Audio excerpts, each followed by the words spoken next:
నమస్తే.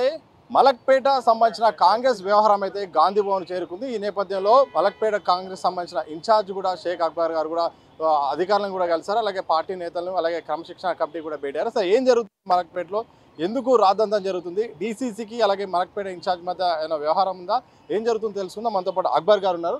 ఏం జరుగుతుంది మలక్పేట కాంగ్రెస్లో? మలక్పేట కార్యకర్తలు ఎప్పుడు యాక్టివ్ ఉంటారు, ఇప్పుడు యాక్టివ్ ఉన్నారు.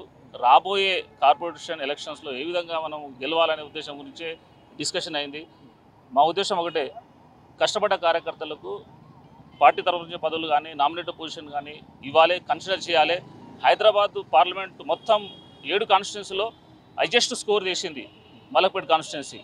అది కాంగ్రెస్ పార్టీ విజయం చెప్పగలుగుతాం, మా కార్యకర్తల విజయం చెప్పగలుగుతాం. ఎవరైతే కష్టపడ్డారో వాళ్ళకు నామినేటెడ్ పోస్ట్ కానీ ఎలాంటి పదవులు ఇవ్వాలంటే వాళ్ళు కన్సిడర్ చేయమని మా రిక్వెస్ట్ జరిగింది. ఇక్కడ ఎవరు కష్టపడ్డది ఎవరికి ప్రతిఫలం వస్తుందంటే, ఎవరికి వేరే వాళ్ళకి ఎవరు దక్కుతుందని అనుకుంటున్నాను అంటే కొంతమంది ఏంటంటే, ఇప్పుడు ఎక్కడి నుంచి ఏ పార్టీ నుంచి రావచ్చు, కానీ పార్టీకి పని చేయకుండా కానీ నామకావాస్య వచ్చేసి ఈరోజు పదవులు తీసుకోకపోతే అంటే మాత్రం డెఫినెట్గా మేము ఒప్పుకోము. ఎవరైతే కష్టపడ్డ కార్యకర్తలు వాళ్ళకే పదవులు ఇవ్వాలనే మా కోరిక, డిమాండ్. ఇలాంటి సందర్భంలో మీపై కూడా ఒక వర్గం ఆరోపణలు చేస్తుంది. మీరు పారాషూట్ లీడరు, సడన్ గా వచ్చి ఈయన పెత్తనం చేస్తున్న కాన్ఫరెన్స్ లో ఏంది ఈయన పెత్తనం, కూడా చాలా మంది కూడా మీపై కూడా కంప్లైంట్ ఇచ్చిన నేపథ్యంలో మీరేం చెప్తారు?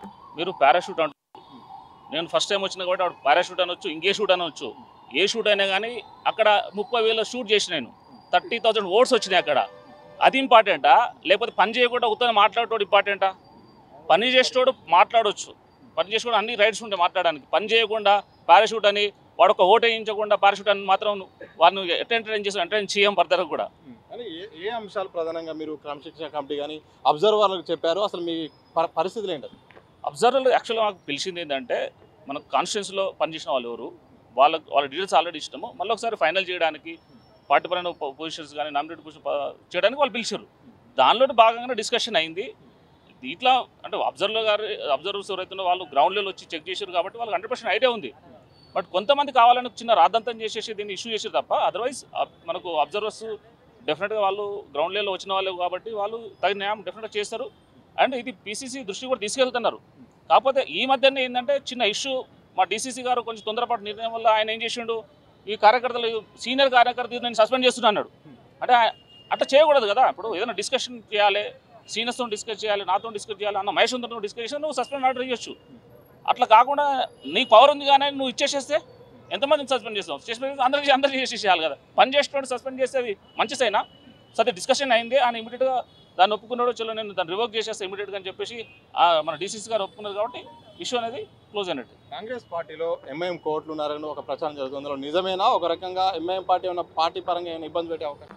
అంటే ఇప్పుడు ప్రతిసారి అక్కడ అనేది మేము గెలుస్తున్నది, దానికి రీజన్ ఏంటంటే కొంతమంది మన దాంట్లో పనిచేసి వేరే దాంట్లో చేసిన అని డిస్కషన్స్ వస్తుంటాయి. అంటే ఎలక్షన్ల టైంలో అవి అట్లాంటివి నడుస్తుంటాయి. బట్ ఎలక్షన్ అయిన తర్వాత పార్టీ గుర్తించాలి ఎవరు పార్టీ గురించి పనిచేసారు, ఎలక్షన్లో ఎవరు పని చేయలేదు. మా కోరిక అదే, మేము చెప్పింది అదే. మీరు చెక్ చేయండి, పార్టీ పవర్లోకి వచ్చిన తర్వాత ఉన్న వాళ్ళు ఎవరు, పవర్లో రాకముందుకు ఉన్న వాళ్ళు ఎవరు, పవర్ రాకముందు కొంతమంది వేరే దానికి వెళ్ళారు, మళ్ళీ వాళ్ళని తీసుకొచ్చి మా ముందర నిలబెట్టేసేసి పార్టీ పవర్లోకి వచ్చిన తర్వాత వచ్చిన పాత కార్యకర్తలు ఇబ్బంది పెట్టినారు కదా. అది అలాంటి చేయకుండా పార్టీ డెఫినెట్గా కాంగ్రెస్ పార్టీ అనేది అందరూ కలుపుకొని పోయే పార్టీ. మేము కూడా అంతా మా కార్యకర్తలు, నిబద్ధత ఉన్న కార్యకర్తలు అందరూ మంచి ఇంటెన్షన్తో పార్టీని ఏ విధంగా స్టాండర్డ్ చేయాలనే ఉద్దేశంతో ఉన్న కార్యకర్తలు అంతా. కాబట్టి డెఫినెట్గా దీన్ని ఇంకా మంచిగా అంటే కాన్స్టిట్యూన్సీ ఇంకా ఎంత బాగా అభివృద్ధి చెందాలి దాని గురించి డిస్కషన్ ఉంటుంది తప్ప వేరే డిస్కషన్ ఏమి ఉండదు. మలక్పేటలో మొత్తం ఎంఐఎం అక్కడ జెండా ఎగురుతుంది, వరుసగా వాళ్ళు గెలుచుకుంటూ వస్తున్నారు. ఇప్పుడున్న పరిస్థితుల్లో కాంగ్రెస్ పార్టీ అక్కడ జెండా ఎగరేయడం సాధ్యమా? ఈ లుకలుకలు ఇవన్నీ కూడా సర్దుపడే అవకాశం ఉందా? ఇప్పుడు మనకు 2023లో మన పార్టీ 10 సంవత్సరాల పవర్లో లేకున్నా కానీ కార్యకర్తల బలంతో మనము అంత పెద్ద సెకండ్ లీడ్ ఇవ్వగలం. ఎంటైర్ హైదరాబాద్ రంగారెడ్డి డిస్టిక్లో ఉన్న కాన్స్టిట్యున్సీస్లో 2 constituency second position Congress party. అది నాంపల్లి, 2 మలక్పేట.